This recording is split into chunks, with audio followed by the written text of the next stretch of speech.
Bonjour la famille, c'est encore une joie pour nous de vous retrouver. C'est Joël et Emmanuel de Family First Ministry. Que la grâce et la paix de Dieu soient avec vous. C'est vraiment un grand bonheur de vous retrouver dans votre capsule Zoé, une vie abondante en Christ.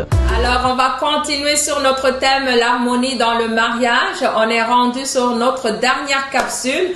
Aujourd'hui, on va parler du dernier fruit qui va découler sur un mariage qui est harmonieux, qui a été restauré.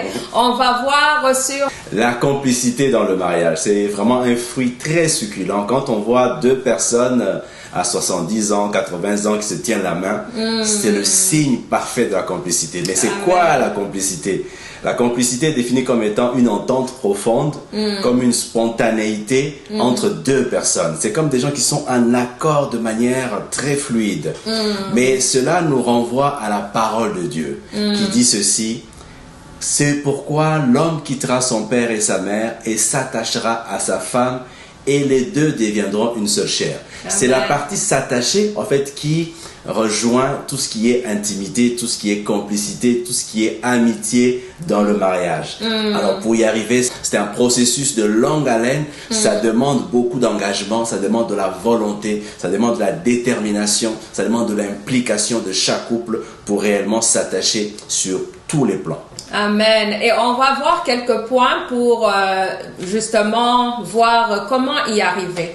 Alors, on va commencer par l'attachement, bien sûr, spirituel, parce que toute chose découle d'abord de cet attachement individuel avec notre Seigneur. Si l'époux et l'épouse sont attachés à Dieu, c'est clair que finalement, comme on dit toujours, c'est comme un triangle. Plus tu t'approches à Dieu, plus les deux qui sont ici et ici, vous allez vous rattacher. Alors, on va voir que l'attachement spirituel nous amène à nous accorder. On a déjà parlé sur l'accord dans le couple. La parole de Dieu nous dit bien: je vous dis aussi que si deux d'entre vous s'accordent sur la terre, tout ce qu'ils demanderont leur sera donné par mon Père qui est dans les cieux. Alors, lorsqu'il y a cet attachement, on commence à prier ensemble, on combat les combats ensemble parce que nous avons eu la maturité de savoir que ce n'est pas l'un et l'autre qui sommes en train de se battre dans ce mariage, mais c'est contre l'ennemi et ensemble on se tient par la main, on s'accorde et tout ce que nous demandons, le Seigneur qui est au milieu de nous rend victorieux et nous allons dominer sur tous les esprits méchants qui attaquent nos familles. Amen, amen. Beaucoup de choses à dire par rapport à ça, mais on en a parlé. Regardez les vidéos qui sont passées, vous allez trouver vraiment des clés spéciaux pour cela. Amen. Alors le deuxième point aujourd'hui, c'est s'attacher émotionnellement. C'est quelque chose qui demande vraiment d'investir dans le temps, d'investir dans le temps de qualité, d'investir dans les cadeaux. En fait, on veut exprimer ici les 5 langages de l'amour.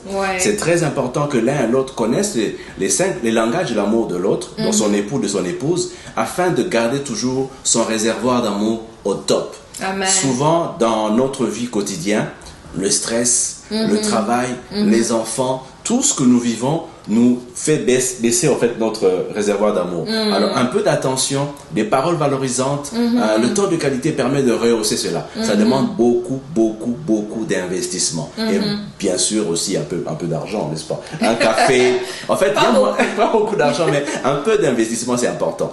Par exemple, nous, qu'est-ce qu'on fait? À chaque midi, si Dieu le permet, on partage un repas ensemble. C'est un temps de qualité qui n'est pas nécessairement d'aller au restaurant, mais intentionnellement on se dit à 13h, on arrête de travailler, on commence à partager un repas et on échange. C'est une façon pour nous de garder cette amitié-là. Amen, amen. Et pour finir, on va parler aussi, bien sûr, avec tout ce que tu t'es attaché spirituellement, vous êtes attaché émotionnellement, eh bien, la cerise sur le gâteau, c'est l'attachement physique. Parce que dans l'attachement physique, maintenant, c'est vraiment aussi là où on s'attache. Dans la parole de Dieu, on voit que l'attachement, le mariage était prouvé par l'attachement, l'intimité de l'homme et de la femme. On va voir dans le toucher, on va voir dans bien sûr l'intimité, dans le mariage, c'est cet attachement qui doit maintenant se dérouler naturellement parce que la parole nous dit bien que le corps de la femme appartient à l'homme, le corps de l'homme appartient à la femme. Et lorsque un couple est bien épanoui, ça vient naturellement. Il n'y aura pas à quémander, il n'y a pas un qui a faim et qui est frustré. C'est vraiment le signe que votre couple est vraiment épanoui, et c'est ce que nous désirons tous vivre afin de pouvoir glorifier le Seigneur dans toutes les sphères de nos vies. Amen, amen. Oui, c'est vrai, le corps de la femme appartient à l'homme, le corps de l'homme appartient à la femme, mais ce n'est pas par force.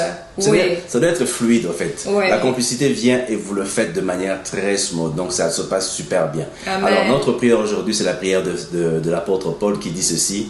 Et ce que je demande dans mes prières, c'est que votre amour augmente de plus en plus en connaissance et en pleine intelligence pour le discernement des choses les meilleures, afin que vous soyez purs et irréprochable pour le jour de Christ. Amen. C'est dans Philippiens 1, 9 à 10. Amen. Les choses les meilleures, c'est quoi? C'est votre harmonie. Les choses les meilleures, c'est quoi? C'est votre amour. Amen. Les choses les meilleures, c'est quoi? C'est votre complicité. Amen. Que le Seigneur vraiment continue son œuvre qui a commencé, que nos couples soient solides, en harmonie, débordant de l'amour de Christ, afin que nous puissions le déborder, être la lumière et le sel du monde.